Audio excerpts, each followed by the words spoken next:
Yeah, that's me on one of the hardest maps named Shangri. And today I'm going to be telling you how I got the fastest round 100 on Shangri. Well, as far as I know.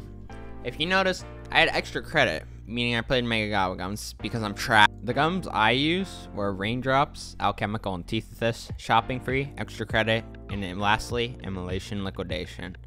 I think the first three are quite obvious picks, but you may be confused about the last two I said. You see, on Shangri, there are monkeys that will try to steal drops from you. This sounds horrible at first, but when you hear that they can change any drops to max ammos or insta-kills, it's honestly not that bad.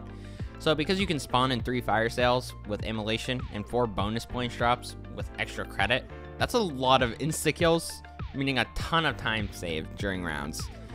The guns you want are quite simply the Kuda with Deadwire, the KN-44 Return, and lastly, the Poth Conservant. Wait, wrong map. Lastly is the baby gun, but I like to call it the 3179 GGB 215.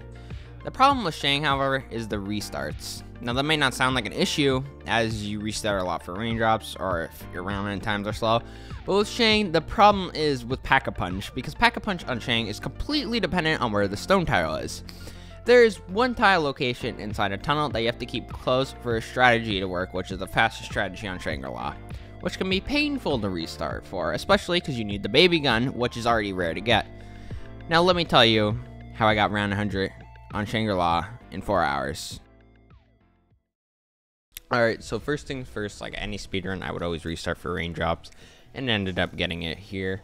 It usually doesn't take that long to get it. Pretty sure I was only restarting for 2 minutes, which isn't bad. So then I would nuke out round 1. You also gotta be careful of the monkeys when you spawn in raindrops, because they can just straight up steal the nuke, and that's gonna be terrible, because then you have to restart after that.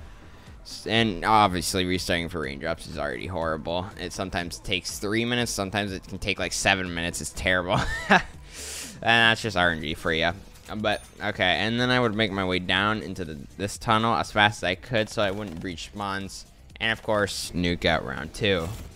Make my way to the strategy inside the Kudu room after nuking out the round.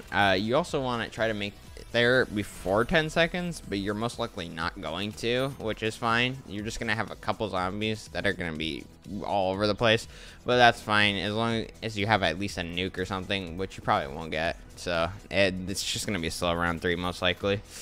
But and once I got to the Kuda room, I would pretty much just spam hit Goblin Machine for raindrops or Immolation so I can get fire cells, and then of course get the 3179 JGB 215 from the box. If you don't get it, I'd say before round 15, you probably just want to reset by that point. There's no point in continuing because it's just going to be a little slow. Also, making sure to nuke out as many rounds as possible, since that's the fastest way you can end rounds on Shang.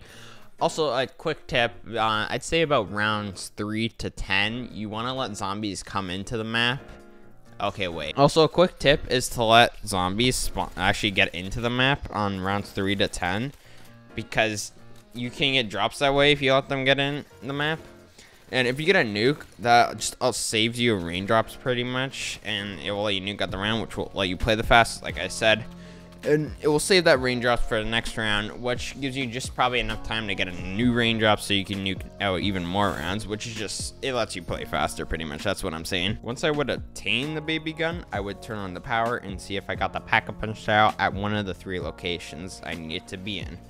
If it didn't and it went to the tunnel and the strategy, then unfortunately it's a restart, because opening up that tunnel door where the high round strategy is and the fast strategy is will make it non-viable anymore, because it will just be too hard and just too slow to play. As you see here, it seemed as though luck was on my side at this time, and I managed to Pack-a-Punch all my guns, but sadly didn't get the right ammo mods on my guns. Thanks, game.